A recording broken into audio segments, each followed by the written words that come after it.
and welcome to Spin is a four-letter word, the Maroon PR podcast. And this season we are changing it up a little bit and meeting with our colleagues, friends, business partners to talk over a beer. Cheers. Cheers. Cheers. Absolutely. And today I am joined by, I'm Jen Renahan, our COO at Maroon PR, and today I am joined by Eric Hammond, one of our account directors. And we are at the Hollywood Casino in Perryville with the general manager, Amy Brennan. Yep. So the casino has been our client for a little over 6 months now, and we've been working on a lot of different efforts with them to try to publicize all the great stuff they're doing and the growth that they're having under Amy's helm. So I think we want to start by, Amy, I would just love to hear a little bit about you and your path.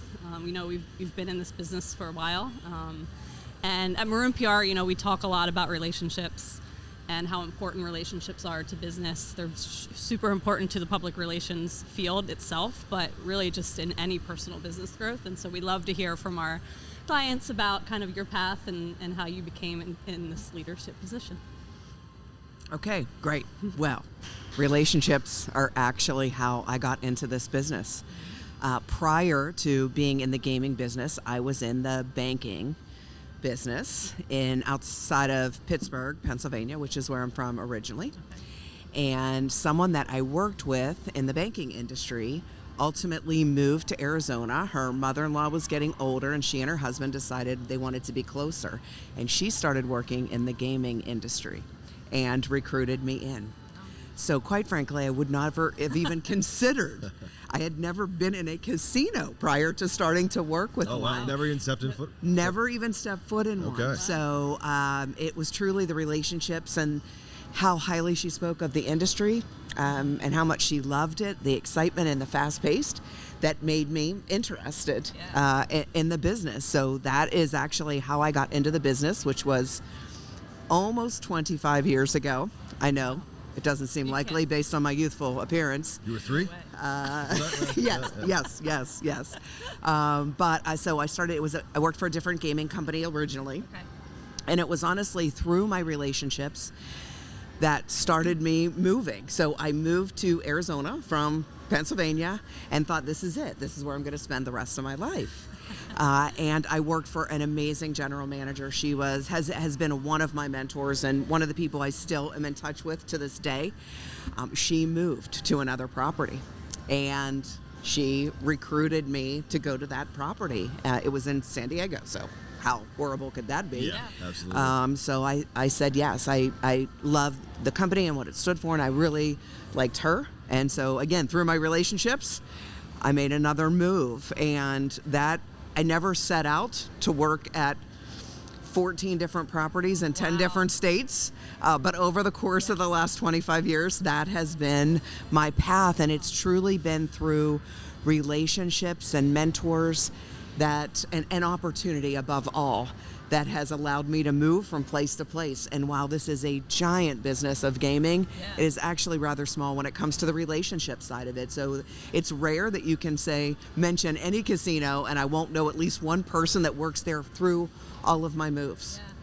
That's great. I think what's unique about you and this particular property is you were actually one of the staff members who opened this particular property. Yes. It was under different management then, and you were in a much different capacity.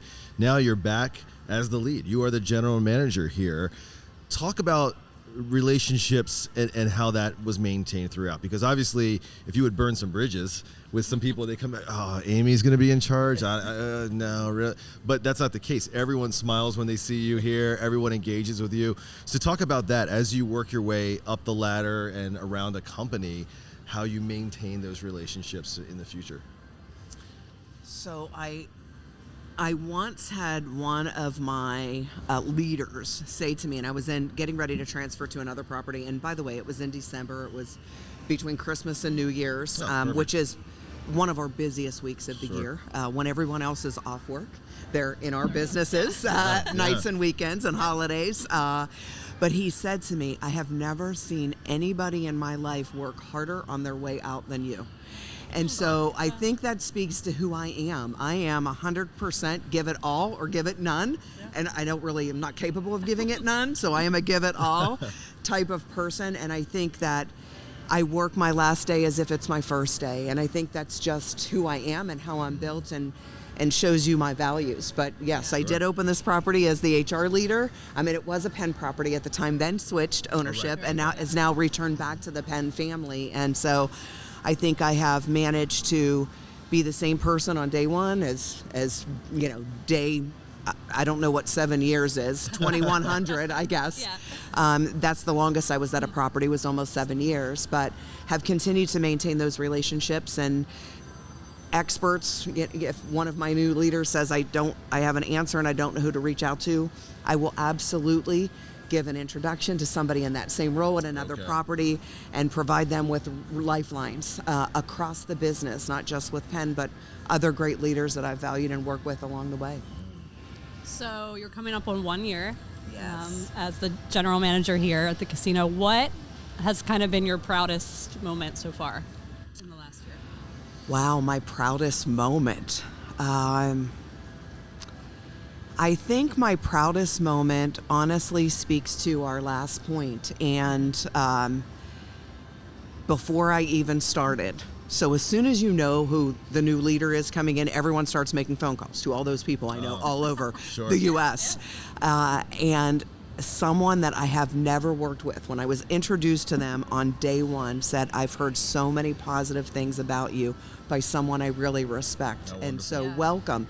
So I had the advantage of being welcomed from day one as a result of that. And I think that will be my legacy, or what I want my legacy to be as a leader, is that I was somebody who was an ally, who was a supporter, and who someone looked forward to working with rather than the opposite.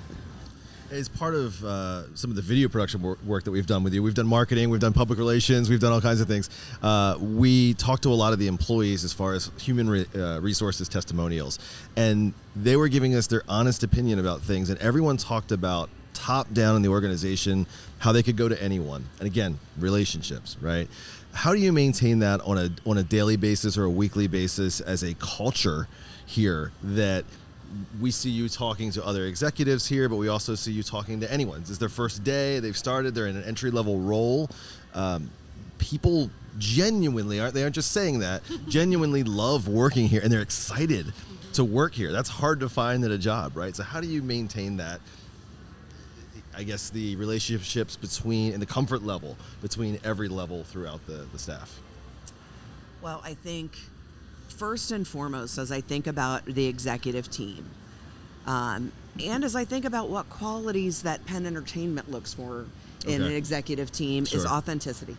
And somebody who is genuine and relatable. And so that is a big part of my team, and what I look for and what I encourage others to be. I definitely don't do it alone. If it was just me walking around on the floor, it wouldn't be the entire culture that is shifting in that direction. Right. So it is continuing to set the expectation for both my executive team, but living it as much as I can every day. I'm certainly not on the floor as much as I would love to be, and I'll continue to work on being better at that. But it's holding quarterly town hall meetings, where right before the last town hall meetings that we did, a team member came up to me and said, "You know, Amy, we really don't like coming to these things." But again, a proud moment, despite that comment, a proud moment that I have created an environment that someone is comfortable saying that to me. To do. And honestly, I mentioned it at every single town hall after that as a way to reinforce I'm open to it. And by the way, I made a bet. If 90% of our team members attend this, I won't make you do this quarterly.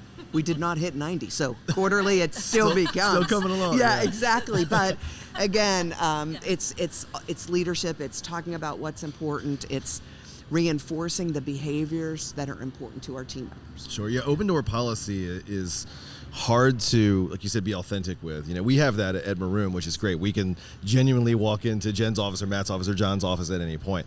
I've actually drink. Yes, please. Yeah, absolutely. Yeah. But I've worked at other places. I'm sure other people watching this have worked at other places that say, oh, it's an open door policy, but it's not. But that's great. That's so refreshing to hear that actually is here at I guess, Penn Entertainment in Perryville. I found out right before the last, not the most recent town hall, but the one at the first quarter, so we have a lot of our executive offices are on the second floor of the building.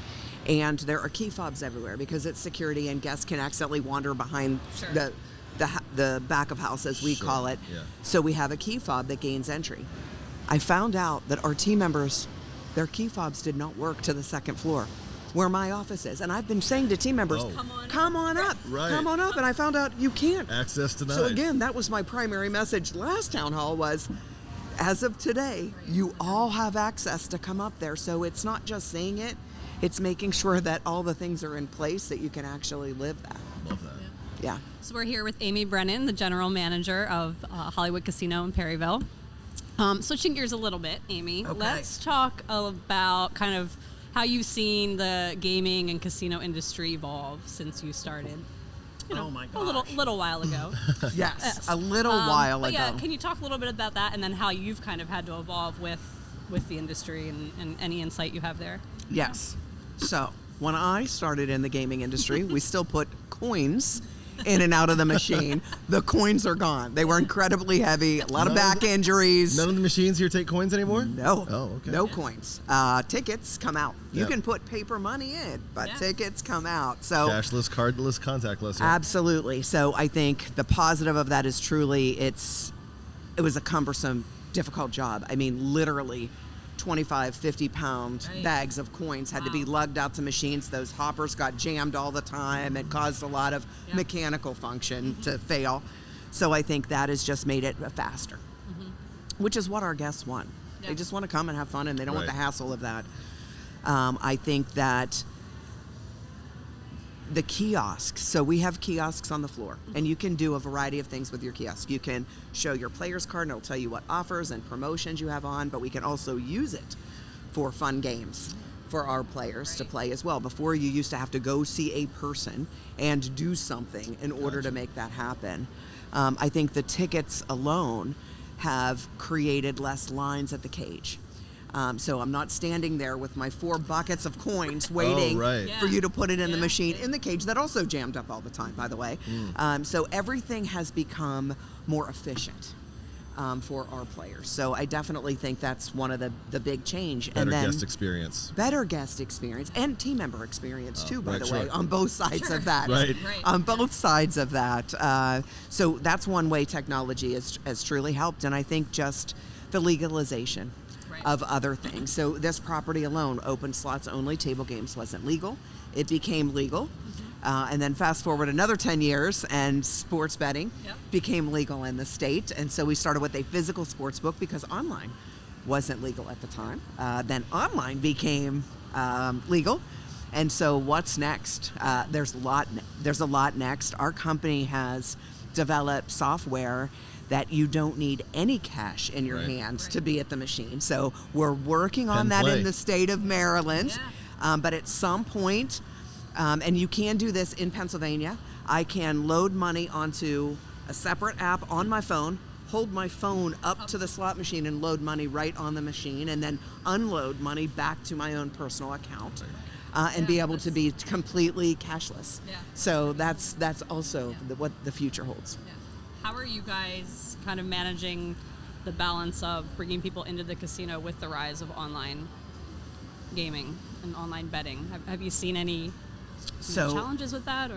So it has been amazing for the sports betting industry. I mean, so much more betting is happening now that you can do it from your couch or from this amazing restaurant, by the way. Barstool Bring your Sportsbook here in phone in. Perryville. Exactly. Bring your phone in. But, excuse me. I think that it has definitely dramatically reduced the walk-in traffic. aspect of it. But we have started to implement some offers and promotions specifically for our sports betting customers. Now, the more that use the card, the more we know you and can give you those offers and promotions. So please use your cards when you come in. But we have started moving down that path where in the past it wasn't something we rewarded or recognized in any way. Sure. So we are starting to build some programming around that. And programming itself seems to be something you guys are super focused in, and just the whole entertainment aspect of it. It's not just gaming, but you can come listen to music, you can come have a meal here, watch your favorite game. So it seems like there's a lot of activity that is expanding just around gaming.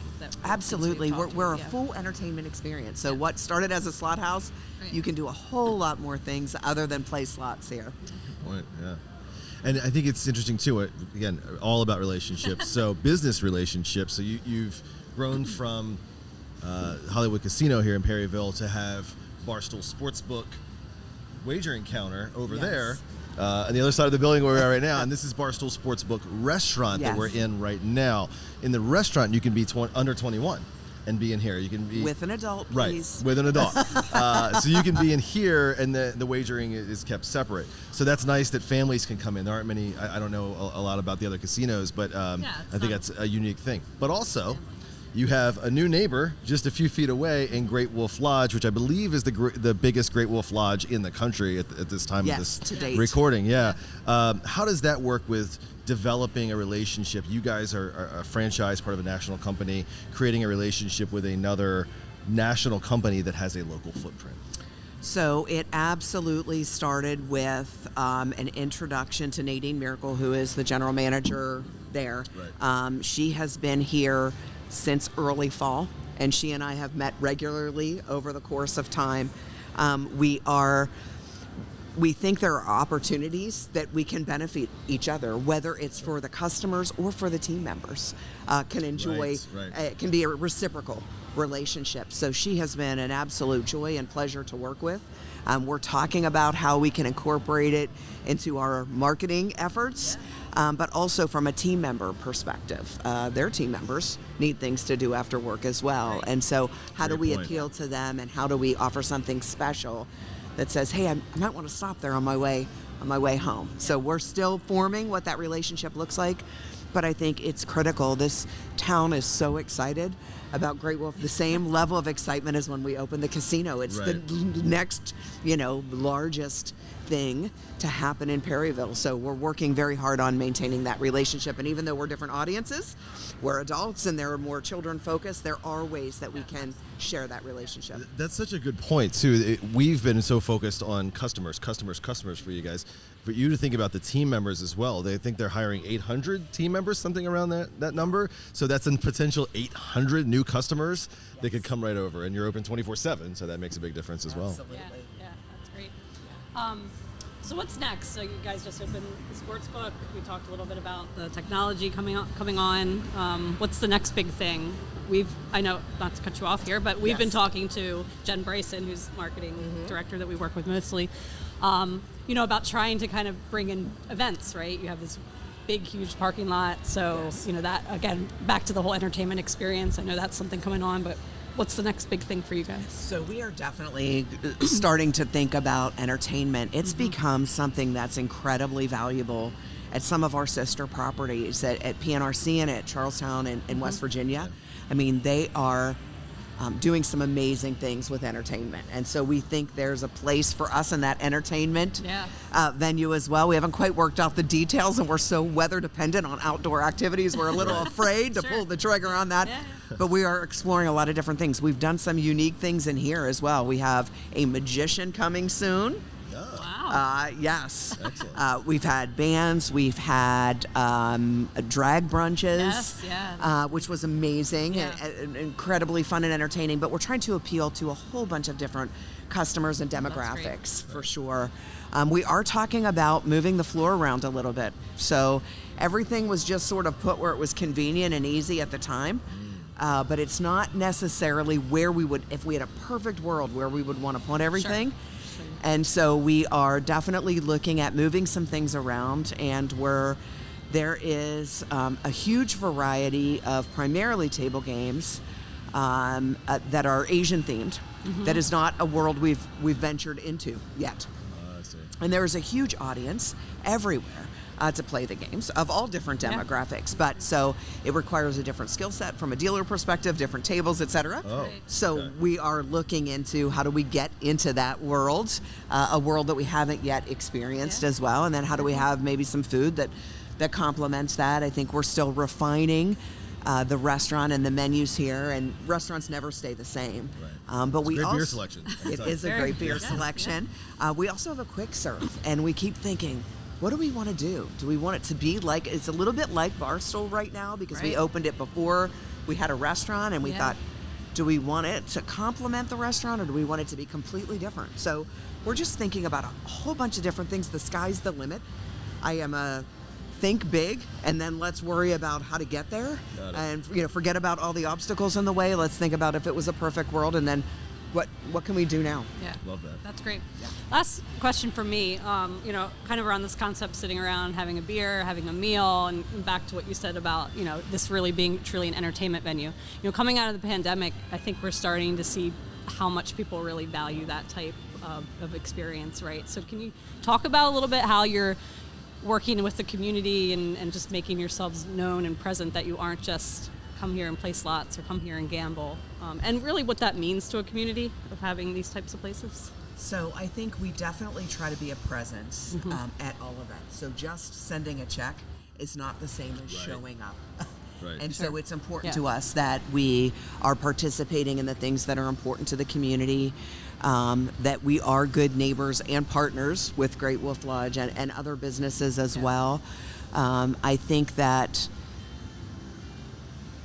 Perryville's still trying to, in some ways, find its way for how it wants to use businesses. So we've met with them, we're members of the Chamber of Commerce, but we said, how can we help you and how can you help us? And I think we are still in the exploratory phase of that.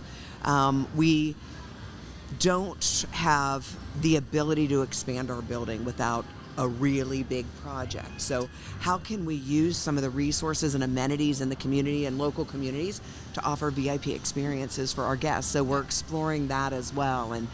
And so the sky is the limit, truly. that's awesome. And That's we're trying to figure out how we all play well together and all benefit. Yeah, that's great. I can come up with one more. Let's see.